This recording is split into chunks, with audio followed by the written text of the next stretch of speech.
packed this arena. The Jazz did hold a shoot-around this morning. Rudy Gobert was not at it.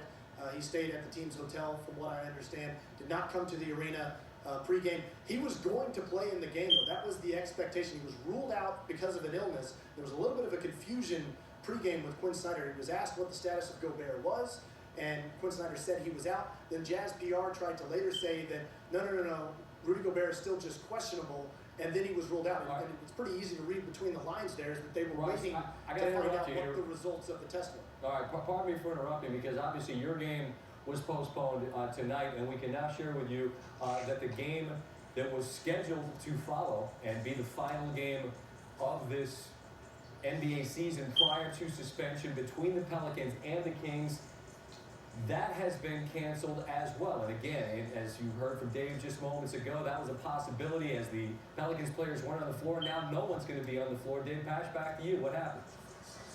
Well, we're finding this out as you are, Scott. So the question is, you use the word canceled. Is it canceled or postponed? I would imagine postponed. That Yes. They'll play this game at some point. But Mark Davis was out here. The crew chief, Courtney Kirkland, was not. The second official, Justin Van Dyne, was out here.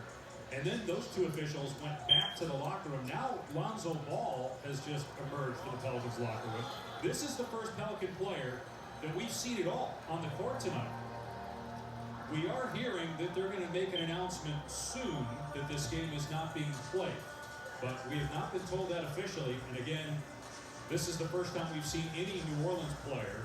The Sacramento players were out here warming up as if they were going to play the game. And then we got word about 18 minutes ago, Scott, that the Pelicans were being told by members of their front office staff not to leave the locker room.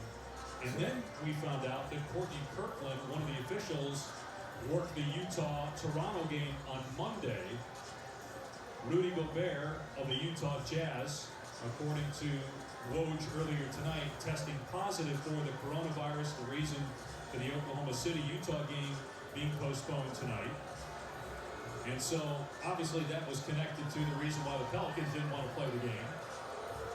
And we just told that the game has been officially postponed. In fact, they just announced it to a sparse crowd here, and you can probably hear some of the reaction in the background. So, I don't know what to ask you, Richard, other than because this is a former player, and you're ready to play a game, and now you're not.